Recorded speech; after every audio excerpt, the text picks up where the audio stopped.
my first impressions of Coach Venables, as he was here, as I became one of his players, was this guy gets it, and it's going to be tough. But he coaches us hard. He loves us harder. I think that's the main thing that kind of may get lost just when you're going through it, because he's a very intense person. But he loves us, and I think that's the most important part. I assume since you knew, it was fun watching other people learn who he was. Yeah, absolutely. When he first got here. Yeah, I mean, again, it was again, because there are a lot of guys who didn't know Coach Venables, just knew he was the DC at Clemson for X amount of years, which was fine. But just actually going through again our winter workouts and him being out here almost every day was intense. Even through winter workouts was intense. So again, just kind of watching guys know who he is, adapt to him. We're still all adapting to him, because this is our first week one with Coach Venables. But it's been an amazing opportunity.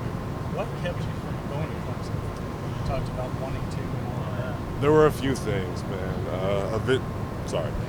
There were a few things. Eventually, I said I wasn't going to commit anywhere without taking a visit, just because I was kind of slow playing and just kind of just see everywhere. Because I went to almost every major school in the country. Our recruiting was kind of crazy, and it just got to the point where they got full, which kind of sucked. But it was what it was. I wasn't really tripping off it because I knew what kind of guy I was. I knew what kind of player I was, and eventually, one thing led to another. I ended up here, which again I loved it. I relished the competition because we're Oklahoma. No one likes Oklahoma, and we don't like anybody. As CK always says, and that's true. So I always wanted to play for a team that was like that. Winning. I'm a winner.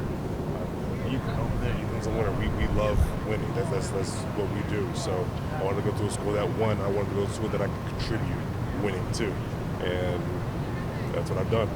Reggie, kind of an off-the-wall question. I apologize, you've been asked this before, but why 14, especially on the defensive side of the ball? Okay, so here's why 14, right? So I was 44 forever growing up. And then again, all through the first few years of high school, I was number 44. And then I transferred high schools, okay? So when I transferred, number 44 was taken by a senior, and I was a senior coming in. And I don't want to be that guy, okay, just to hey, I'm new here, but also, by the way, this is the number you've had for 3 years. I don't want to just take it because, again, I'm a nice likely dude. So I asked Coach Matt Daniels, so I was like, okay, well, what other numbers you have available? They're like, all right, well, 24 is a senior, 34 is a senior. You could have 94, and I was like, I'm not worried about 94. They're like, okay, well, there's 14, but you may not be able to fit it because that was a medium jersey, by the way. That was more or less the same size I am now. So I was like, we're just going to make this one work. So put on that tight jersey, and 14, and I liked it. And then I got here, Buki had 44, because I was going to go a number here. And I was like, okay, well, 14 is still available, so I might as well rock it. And then I just kind of fell in love with it through senior year of high school and